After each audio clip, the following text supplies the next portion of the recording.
under 10.5 on the line. You have to be the biggest, dumbest idiot. Josh Allen inside the 10, inside the 5, touchdown, game over. Going into the draft, I was a big Penix guy. I'm still a big Penix guy. Rashee Rice is way ahead of schedule in his ACL rehab, which is good news for his fantasy managers because the Dallas court system is way behind schedule. That's also good news for local comedian Miles Francis.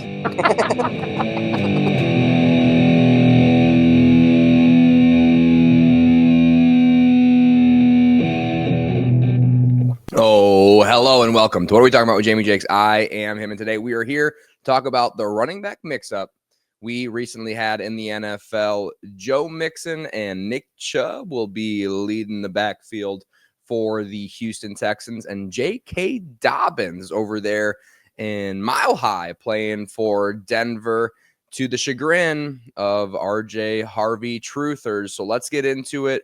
We're going to talk about what this means for each of the teams, and we're also talk about, of course, what it means for fantasy football.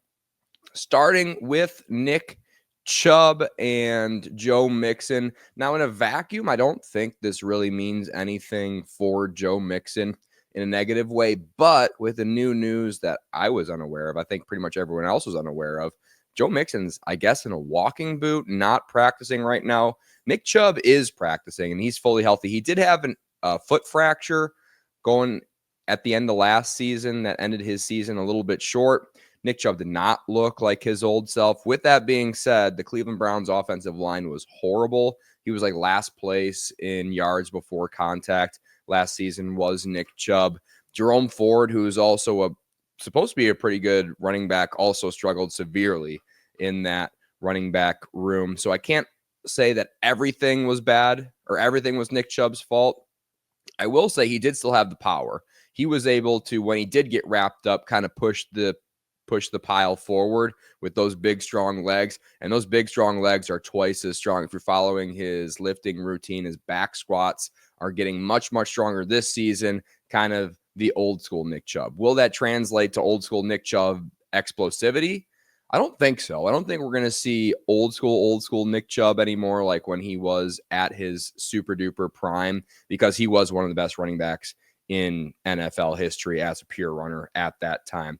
But I do think Nick Chubb is going to bounce back. I think he's going to bounce back significantly. And if Joe Mixon is unable to recover from whatever injury he has, we're not going to find out anytime soon, or Nick Chubb has an opportunity to fill in for Joe Mixon towards the middle part of the season. Joe missed a lot of time last year, and he had a lot of volume last year. So I think Nick Chubb is going to be involved. Maybe this offense does have a bounce back season with CJ Stroud, Jaden Higgins, one of my third favorite wide receiver prospect in this draft class. I think he's a stud. They got him in the second round.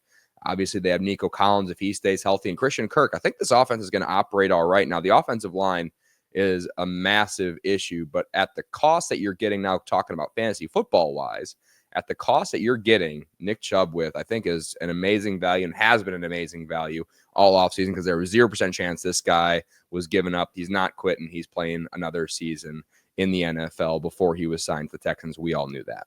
All right, so the question is, where would I stop drafting Nick Chubb? Because he is going to go up in ADP. He's currently running back 59. I think that's up even from when he was signed yesterday. There are guys in this list who I do also really, really like, but I'm not going to reach for Nick Chubb at any point. I'm going to let him fall to me, especially in best ball formats. So guys like Jarquez Hunter, I love. Justice Hill, I love. Will Shipley, I love. I love all of those guys.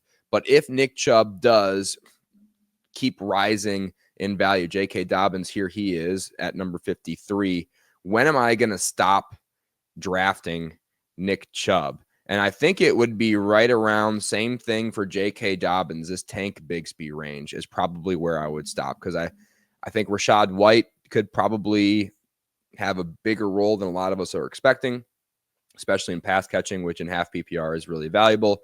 Isaac Guerendo, we think, is the handcuff to Christian McCaffrey, who's getting older and coming off of a big-time injured season. Now, Isaac Guerendo can't stay healthy, so that's an issue. So I'm not drafting him.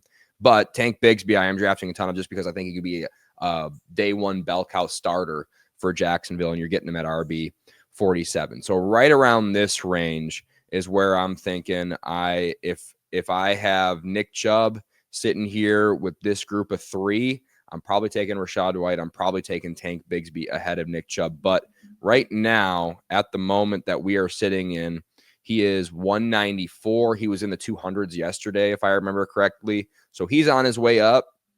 I think he's going to touch the ball a good amount. He's going to be like the number 2 running back for the Texans, and he might end up being more of a goal line guy. He's a big guy, so if he doesn't have that big burst, he could be a big touchdown scorer, which in these best ball fantasy football tournaments, having a touchdown scorer is pretty nice. Which brings me to J.K. Dobbins over there in Denver. Now, there's a lot of cope going on the internet right now with RJ Harvey stands, RJ Harvey truthers. It never really was going to work out with RJ Harvey. And if you just look at the history of how old rookie running backs fare in the NFL, it just never works out. He was being drafted very early in rookie drafts ahead of guys like Trey Harris, ahead of guys like Jaden Higgins in Houston. Didn't make even Cam Skattebo, who is a little bit older himself. I think he's in a lot better situation than RJ Harvey. And he got pumped up so high because he got drafted to Denver, where he, in the second round, good draft capital, where he had no competition whatsoever in terms of the running backfield in Denver. Now, the Broncos have come out and said, we are going to give Audric Estime some opportunities in live NFL football games. So that's already a check mark against RJ Harvey, because you have to be drafting him at, right now, I believe he's at running back 17. You have to be drafting him to, if you're drafting him, you believe that he is a true bell cow, going to be out in the field 75% of the time, going to get 75% of the team's touches. He wasn't a big pass catcher in college. You're expecting him to catch a lot of passes if he's going to pay off on that ADP. I think J.K. Dobbins is signed to be a number 2, a 1A, a 1B to RJ Harvey. So they spent a lot of draft capital on RJ Harvey. They course corrected. They saw what they saw at rookie minicamp. They saw what they saw at OTAs.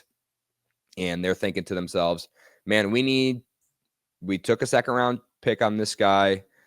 I think we probably had him overvalued. So what we're going to do, we're going to get the best running back, veteran, free agent who is available. That's exactly what they did. They got J.K. Dobbins. That's what he was brought in to do, to kind of bridge the gap with RJ Harvey, an older running back, to make him more of a part of a committee instead of the number 1 day 1 lead of that backfield. We've seen it so many times before, where these day 2 running backs, there's a lot of steam coming out of college in the fantasy football community, rightfully so. Like, that's pretty exciting day 2 draft capital. Doesn't always work out. Oftentimes doesn't work out. So if you have RJ Harvey in Dynasty, I'm sorry.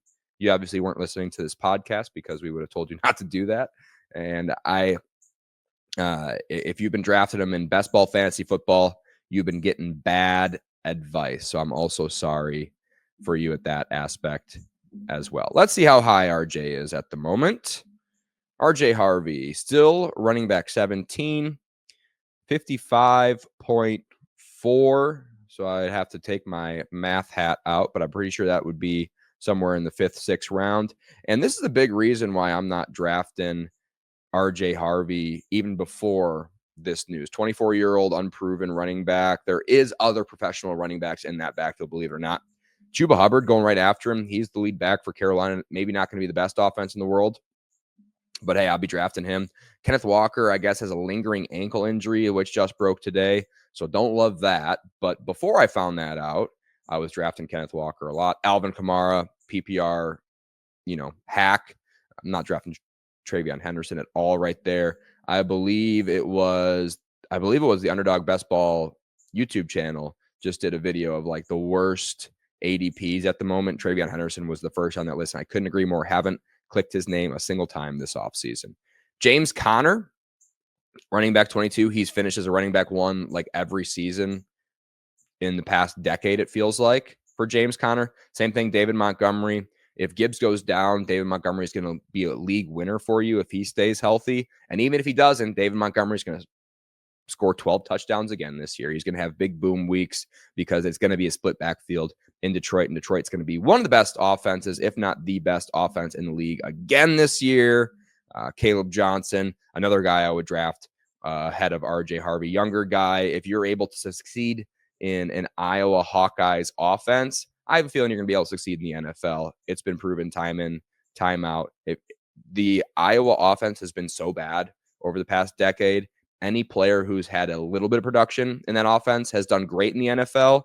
And Caleb Johnson had a lot of production in that offense. So I think he's going to be an absolute smash in the NFL. So you can see Joe Mixon going 16 overall, which wasn't my favorite value in the draft. I honestly haven't been drafting him hardly at all in my best ball drafts. I'm not interested really in him at all in Dynasty. I have to believe in him as an athlete if I'm going to draft him.